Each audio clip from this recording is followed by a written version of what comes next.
একটি বাড়ির কলম তুলতে গিয়ে কত ফুট গভীর করবেন বা কত ফুট গর্ত করবেন।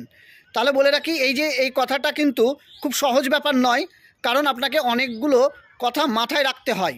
প্রথম কি কথা মাথায় রাখতে হয়, যে আপনি কততলা বাড়ি করতে চাইছেন এবং মাটির যে বেয়ারিং ক্ষমতা বা মাটির যে ধারণ ক্ষমতা সেটা কেমন, এটা আপনাকে প্রথমে বিচার করতে হয়।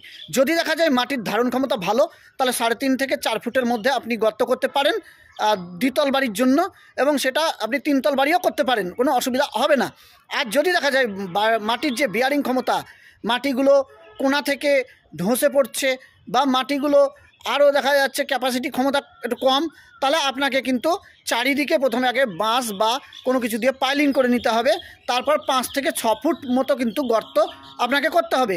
যেমন এই জায়গাটা আপনি দেখতে পাচ্ছেন, আমার পিছনে যে জায়গাটা জল জমে আছে, এই জায়গাটা আপনারা মোটামুটি আপনাকে 5 ফুট গর্ত তো করতেই হবে। এবং সবচেয়ে ভালো হয় যদি